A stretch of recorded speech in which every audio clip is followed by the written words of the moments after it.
Hola a totes i a tots i benvingudes i benvinguts a un nou vídeo al canal de Sortiu i Disfruteu. Ara sí, vídeo per parlar del Mundial femení, vídeo per parlar de tot el positiu que ens ha deixat, vídeo per analitzar a fons la victòria de la selecció espanyola que per primera vegada es converteix en campiona del món. Sense polèmiques, sense mencionar a Luis Rubiales, sense tot el rebombori que s'ha format aquesta setmana post-mundial, parlar de les protagonistes, de les que haurien d'haver estat les protagonistes aquesta setmana, de les que haurien d'haver acaparat totes les portades, de les jugadores, de les campiones del món. I és que això és així, Espanya per primera vegada després de fer un Mundial gairebé perfecte, amb només una derrota després de vèncer per 1-0 a la final a Anglaterra, l'última campiona d'Europa, demostra que és la millor selecció del món i ho fa de la mà d'unes futbolistes excel·lents. Després analitzarem una per una les jugadores, una per una les alineacions de tota aquesta Copa del Món, en la que tot sigui dit, tot i que el seu comportament fora del camp hagi estat lamentable, els canvis que va fer Bielsa a l'equip, sobretot després de la primera derrota, després de perdre davant de Japó per 4-0 en l'última jornada de la fase dels grups, s'han de dir, ha ajudat molt i molt a la selecció espanyola a arribar a la final i a guanyar a Anglaterra. El que esteu veient ara mateix són totes les alineacions que va treure Jorge Vilda durant aquest Mundial, les tres primeres, les de les fases de grups, podem veure certes coses en comú. La porteria amb Missa Rodríguez, Rocío i Iván Andrés eren les centrals. Sí que és veritat que a partir, com comentàvem, de la fase d'eliminatòries, a partir de que en el tercer i últim partit de la fase de grups perds per 4-0 davant de Japó, Vilda fa una sèrie de canvis que són claus. I com anàvem comentant, tot ve arrel de la derrota davant de Japó, un partit en el que Espanya va ser molt inferior al seu rival, un partit en el que Espanya, com es diria en castellà, va anar a la merced del que va voler la selecció de Japó, molt poques idees, tant de les titulars com de les suplents que van entrar després a la segona part, molta feblesa defensiva, Rocío, que el dia de titular no va donar la talla, tampoc ho va donar, la va donar Iván Andrés en els partits que va jugar, tot i guanyar, i crec que aquell partit va ser un cop de realitat molt fort per a la selecció espanyola, per a l'aficionat espanyol i per a Jorge Vilda, i això va fer de treure's totes les puces de sobre, treure les possibles crítiques i realment apostar per les futbolistes amb les que ell creu.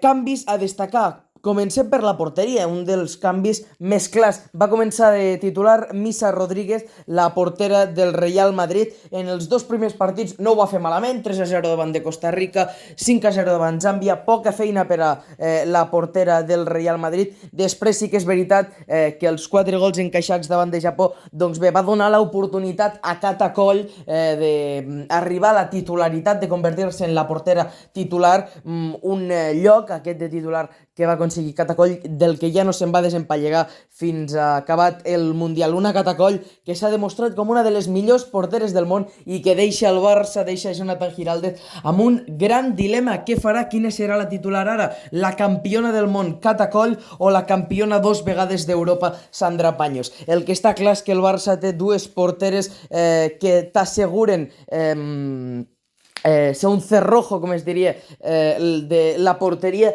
Un altre problema que li surt al Barça, la veritat tots els problemes siguessin així, és el de Laia Codina, perquè després de la fase de grups, la central del Barça, que no havia disputat cap partit com a titular, va entrar en les eliminatòries en substitució de Rocío i d'Iván Andrés, i la veritat és que el canvi no ha pogut ser més favorable. Sí que és veritat que la titular a la selecció i també al Barça hauria de ser Mapi León juntament amb Irene Paredes, però la parella que han fet les dues futbolistes del Barça, Irene Paredes i Laia Codina, ha estat realment magnífica, una jugadora, un descobriment magnífic, tot i que molt possiblement acabarà sortint aquesta temporada del Barça per tenir minuts com a cedida. Els laterals ho ha tingut clar Vilda en gairebé tots els partits.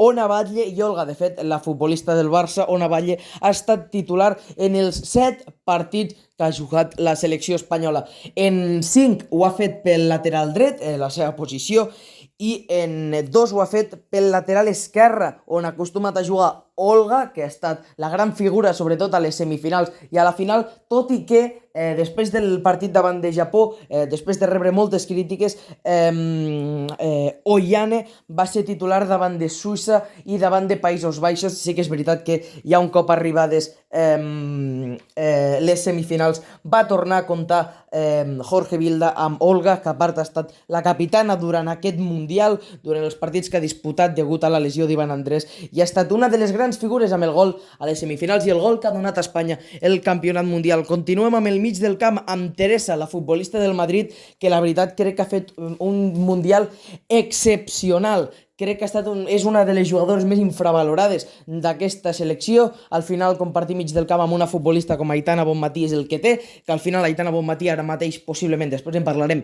és la millor del món i et fa baixar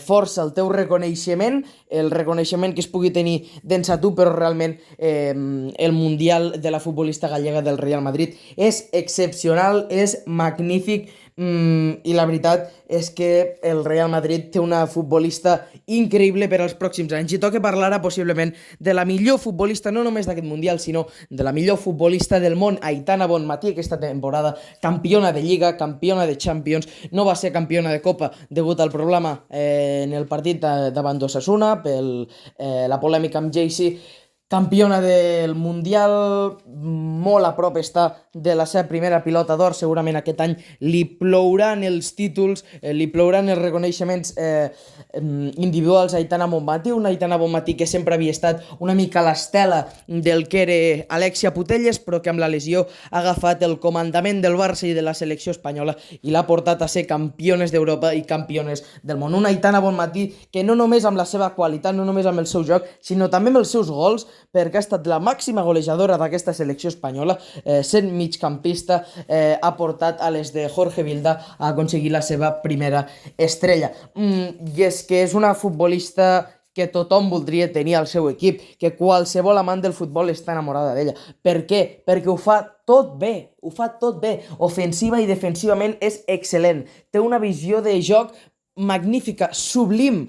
És una futbolista molt i molt completa, que encaixa en pràcticament qualsevol sistema de joc, sap adaptar-se, i això és el que se li demana avui en dia a una futbolista com Aitana Bonmatí, que la veritat és que aquest Mundial només ha fet que reafirmar-se com una estrella mundial. Toca parlar ara de la 2 vegades pilota d'or, Alexia Putellas. Un Mundial allunyat del focus mediàtic, un Mundial en el que no ha comptat amb moltes titularitats o amb les titularitats que tothom s'esperava. Tan sols 3 vegades ha sortit en l'11 inicial per 4 que s'ha quedat a la banqueta. Sí que és veritat que ha tingut minuts en tots els partits, però una Alexia a la que encara no hem vist el seu millor nivell després de la lesió, encara no hem vist aquella Alexia d'abans de trencar-se l'estiu passat, i tenim moltes ganes de veure-la. Esperem que aquesta temporada ja pugui tornar al seu nivell,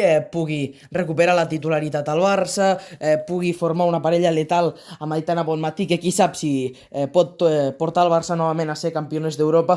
Però sí que és veritat que aquest Mundial d'Alexia Putellas ha estat molt fluixet dintre del camp, però no fora, on ha estat un dels suports de la selecció, un dels motius pels que mentalment aquesta selecció ha estat sanejada.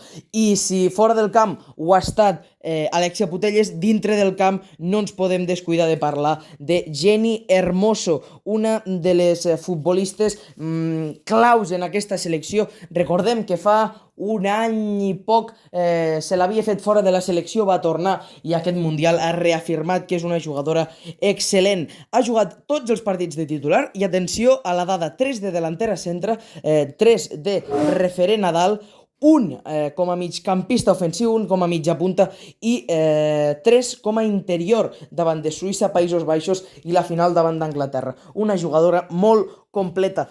Continuem amb la delantera, continuem amb Ester, la futbolista ex del Real Madrid, perquè ha firmat per un equip americà just aquesta setmana. Ha estat força important, fins a 3 titularitats per a Ester, que ha ajudat força a la selecció. És una futbolista amb experiència, és una futbolista amb gol, de fet ha mullat, ha sucat aquest Mundial marcant un gol a la fase de grups, i una jugadora que aporta molt i molt a la selecció, al igual que Mariona Caldentell. 5 titularitats, va arribar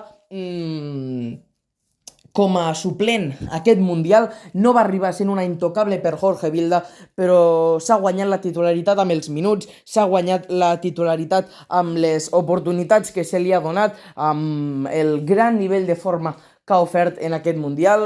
També ha marcat, ho va fer davant de Països Baixos amb un gol des dels 11 metres, però Mariona sempre ha estat una jugadora que va molt més enllà, una jugadora que va molt més enllà de marcar o no marcar, una jugadora que t'aporta molt futbolísticament, fa uns moviments que són magnífics, que gairebé només els llegeix ella. És una futbolista única i que ajuda molt i molt a aquesta selecció espanyola. Bert, tot el que t'aporta de companyerisme, com s'entenen els futbolistes del Barça al final, és increïble.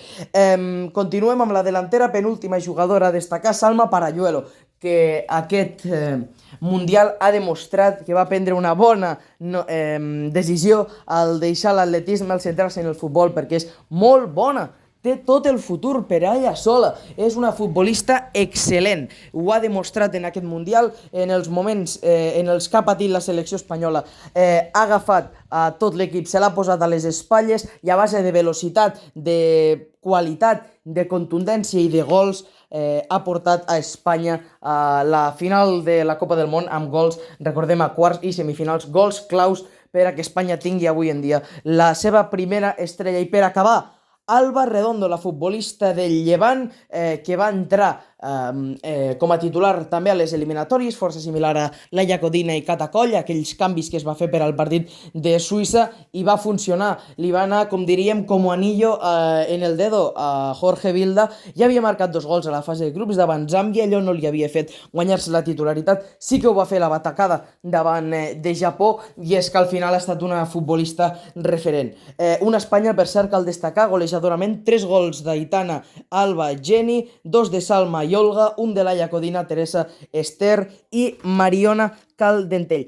Toca parlar del Barça ara, toca parlar d'un Barça que ha dominat en aquest Mundial, fins a 9 futbolistes campiones del món aquest Mundial amb el Barça, 7 titulars a la final, 8 en participació, ja que després va entrar Alexia Putellas, més medalles, 2 de plata per Lucy Bronze i Keira Walsh, una de bronze per a Rolfo, un Barça que no només domina Europa, sinó que també deixa clar que domina el món. I una selecció espanyola que ha estat campiona del món sense futbolistes importants, com Claudia Pina, Patrick Guijarro, Mapi León, Sandra Paños, Andrea Pereira o Leila Ouahabi, que són algunes de les futbolistes que han renunciat a jugar amb la selecció aquest Mundial. Un Mundial que ha comptat amb grans sorpreses, com l'eliminació abans d'hora de seleccions com Brasil i Alemanya, Estats Units i Noruega als vuitens de final, o Japó i Països Baixos abans d'hora. Per cert, recordar que també França va caure a quarts de final. Seleccions que en teoria havien d'arribar molt i molt lluny